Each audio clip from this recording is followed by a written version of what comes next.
In today's Marketing Minutes, we are talking with Howard Falco, an author and expert on human understanding and potential. He is a spiritual teacher and peak performance coach to college and professional athletes, CEOs and corporate executives, and individuals looking for a new way of overcoming life's challenges and achieving success. Thank you so much for taking this moment in time to have some marketing minutes with me on this audiocast and podcast series. I'm really looking forward to talking with you about your work, the I Am, and its process of helping people to discover who their most inner selves are supposed to become in this world in a way of peace making and harmony with others, but also in providing themselves a life of joy and other aspects of living life to the fullest that you might offer through your programs, your work, and your authorship. Thank you. It's absolutely my honor to be on and to share this information with anybody who's on a path of self-discovery. Well, at this time, I'd love to ask you a little bit about your first work in the I Am in terms of what prompted you to write that work and how did you discover who you were meant to be in this moment of life? Yeah, that's a great question. My first book, I Am, was born out of an incredible experience of insight, grace, and awareness that came in my mid-30s while on a deep sort of existential search for meaning and understanding. When I was 14, I went on a camping trip with my uncle. I grew up in Chicago, and he took me up to Minnesota. To this beautiful lake and incredible cabin on this majestic lake, and we got there at night, and when we parked and put all the luggage away, I sort of went outside to take a look around, and then I looked up, and in that moment everything changed for me. I could not believe how many stars I saw in the night sky. I saw more stars than I'd ever seen in my entire life. I saw the entire Milky Way. It was an incredible, breathtaking moment, literally breathtaking moment. And a lot of questions in that moment were born in me about the nature of existence, meaning, and purpose. And it set me on a path for the rest of my life to keep my mind open to discover what we were all doing here and what the purpose of life was for and why some people suffer in the world and other people seem to have lives that go smoother. And this search sort of came to a head in my mid-30s in the finance business with the wife and two kids, and just sort of working very hard and happy with what I had, but not being settled, always feeling like there was more to know and understand, and I could be better. I was never happy with who I was. And I was in a seminar for the finance business, and the teacher in that moment was talking about how you create everything in the finance business, meaning the investment vehicle, the amount of money you put in, the time frame. You're creating the whole experience. And in one real life-shaking moment, I realized that that was true for everything that we were doing in our life. Based on how we perceived who we are and what was going on in our world, we were shaping our experiences, creating the emotions that came through us by our perception. And so that blew me away. And the second thing that blew me away was the fact that I had been on this search and asked these deep questions to life, and life responded to me through my general walk. And I thought that was fascinating, and I realized that that's the purpose of life, is to continually help us expand our awareness on the nature of who we are. And so after that moment, I thought, wow, I've really opened Pandora's box here. Now I know how it works. If I want to know the answer to something, I ask a question with intensity and a true sense of wanting and yearning, and then I just go through my life and watch how the right people, places, and events show up. And sure enough, over the course of the next 6 months, that happened at an increasing rate until I had my second experience when the space between question and answer seemed to almost collapse, where before I'd even asked the question, an answer sort of popped in my head, and it felt like it was raining down from the center of my head like raindrops, these insights and awarenesses, and they came faster and faster until all of a sudden I was trying to write them down. I couldn't write them down. They were coming so fast, and I was completely humbled by the experience. It was like if you didn't know a foreign language and you put the book under your pillow and you woke up the next day and you knew the language, how to write it, how to read it, how to speak it.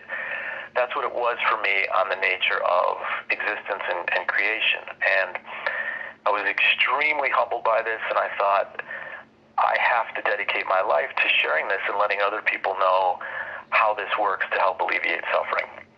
And so I Am was born on that, and that's how I wrote the book. Well, I left my job and wrote it. What an amazing sort of story, sharing how personal this journey in life has been for you. In other people's lives, there are people who are struggling, there are people going through transition, and there are people wondering how to get the right men and women in their lives in a way that will open more doors for them to become more and to soar higher in life. What do you suggest that these folks do in their hours of prayer or in their hours of meditation or whatever is the practice that you generally feel is what opens those guides to give information, like you mentioned, raining down from heaven in a way that would allow people to really pursue the life worth living? And that's sort of a mantra in my mind right now, is the life worth living is really something that every person longs to have, but some people seem to find it faster, easier, smoother than others. What do you feel is the reigning force in a person's life that allows those doors to open up tenfold? I think self-love, self-honor, self-respect, self-compassion.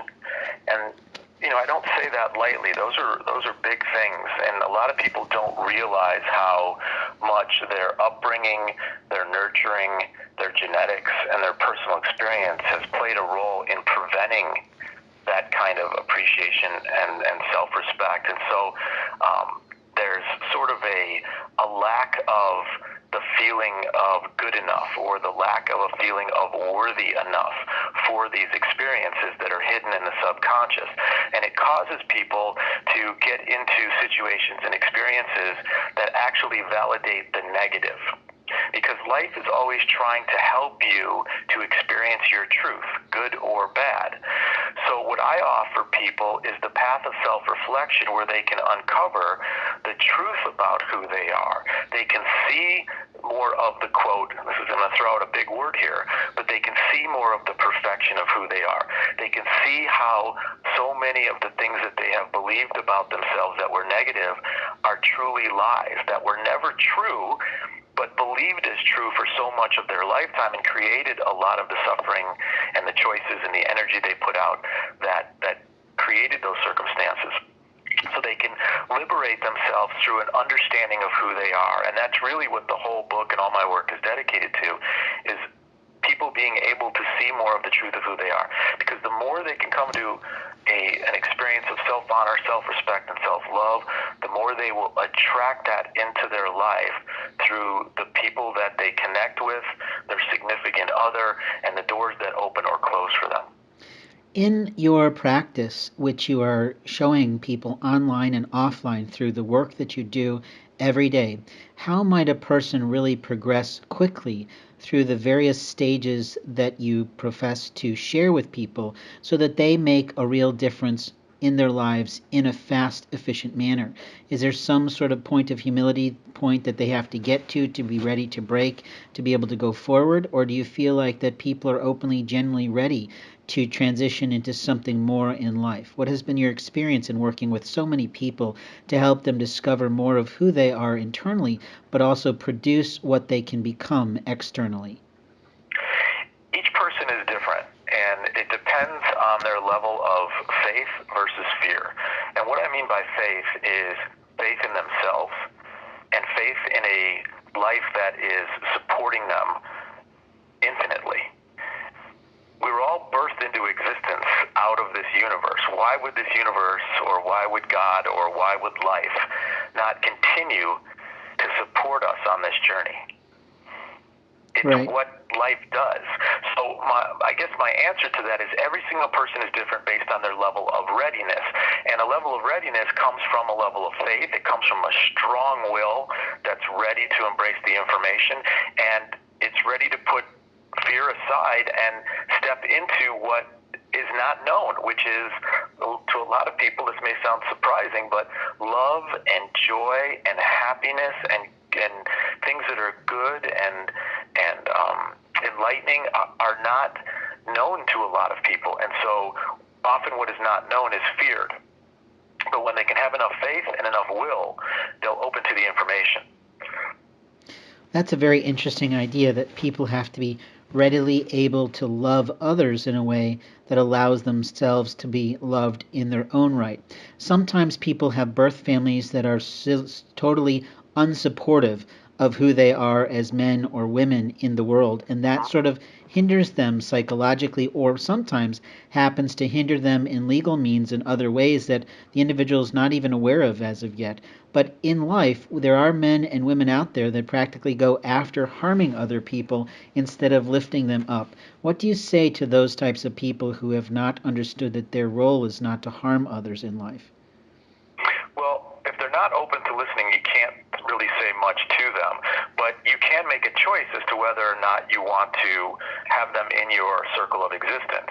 And we each have the free will to make those choices. As adults, we have the free will to make those choices, whether we want to stay in that circumstance and continue to take that negative energy, or whether we want to make choices that create a new life where we're creating a space for different energy to come in.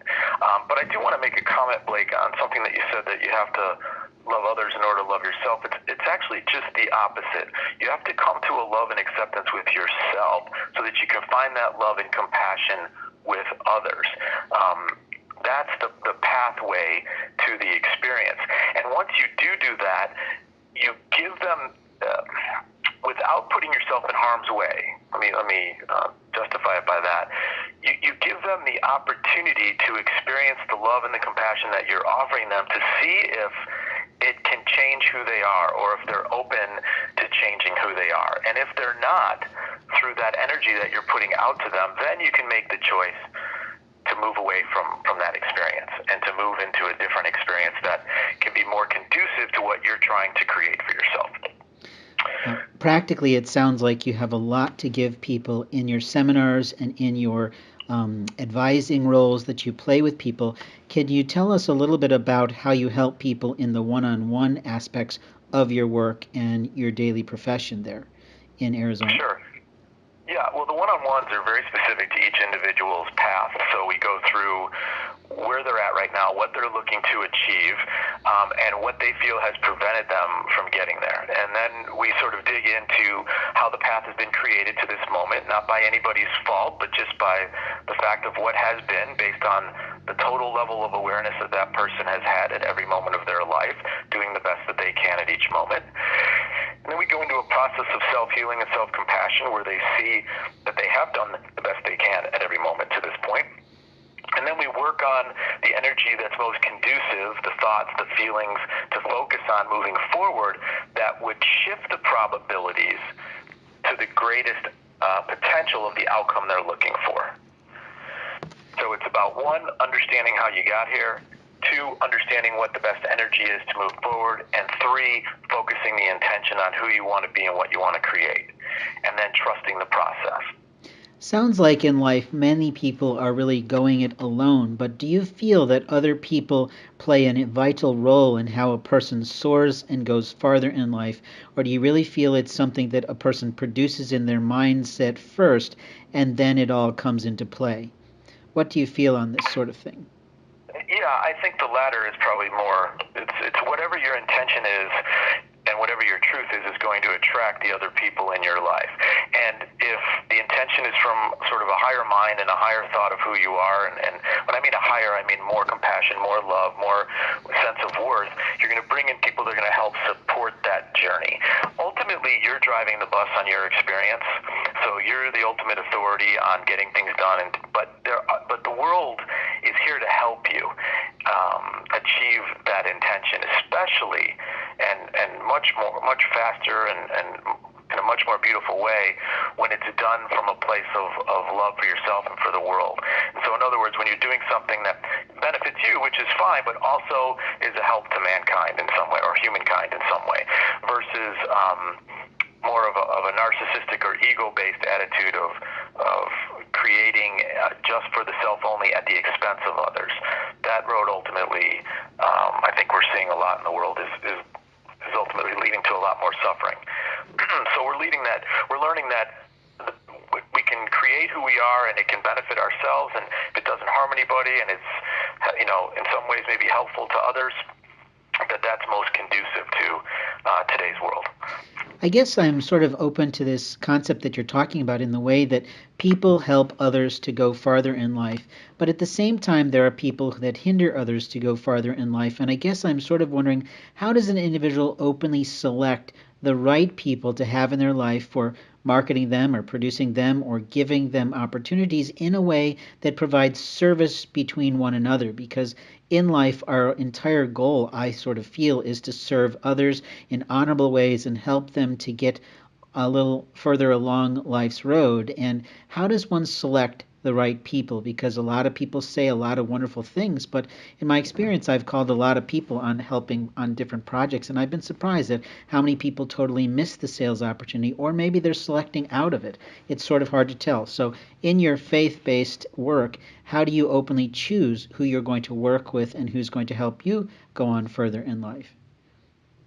Well, again, at each moment of our choosing, the response to that is going to be based on the level of acceptance and love that we have for who we are.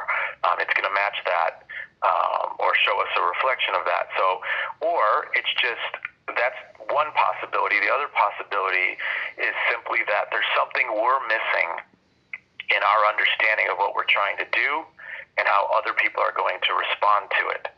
And maybe there's some part of our awareness that needs to be raised on what the truth is as it relates to that. Not that they're bad people, they don't want to help, but maybe what we're doing is not in sync, or it's not in sync with them enough to help with their intentions and what they're trying to do.